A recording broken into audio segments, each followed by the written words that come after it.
સુરતમાં કીર્તિદાન ગઢવી સ્માર્ટ મીટરને લઈને સારું નિવેદન આપ્યું છે। આ મામલામાં કીર્તિદાન ગઢવીએ સ્માર્ટ મીટરને સારું ગણાવ્યું હતું અને તેની સામે ભારતના પૂર્વ ધારાસભ્ય ધીરુભાઈ ગજેરાનું પણ નિવેદન સામે આવ્યું છે। આ લોકો લોક કલાકારે ગુજરાતની ભોળી પ્રજા માટે અવાજ બન્યા નથી તેમ તેમણે જણાવ્યું હતું।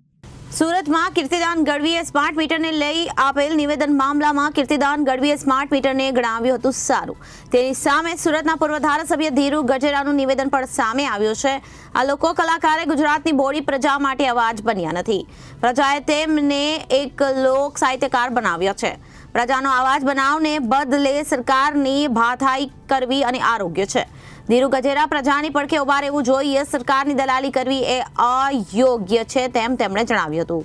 સ્માર્ટ મીટરના ફાયદા હોય કે ન હોય એ મને ખબર નથી, પરંતુ ગુજરાતના સાહિત્ય કલાકાર કીર્તિદાનભાઈ ગઢવીનો વિડીયો ગઈકાલના દિવસમાં એક વાયરલ થયો ત્યારે મને થયું કે આ લોક કલાકારે ગુજરાતની ભોળી પ્રજા માટે મોરબીનો કાંડ હોય, રાજકોટ કાંડ હોય, ખ્યાતિ કાંડ હોય કે સુરતની તકસીર હોય કે બરોડાની ઘટના હોય કે ગુજરાતની અસંખ્ય કુદરતી આપતી હોય કે અન્ય તેઓમાં ક્યારેક કીર્તિદાનભાઈ ગઢવી ગુજરાતની પ્રજાનો અવાજ બન્યા હોય એવું મને ખ્યાલ નથી।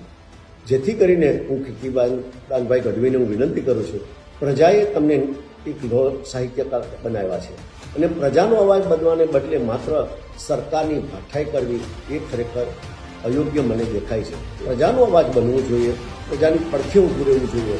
માત્ર ને માત્ર નિર્માલ્ય થઈ અને સરકારની દલાલી કરવી મને અયોગ્ય દેખાય। Bureau report Janadesh news.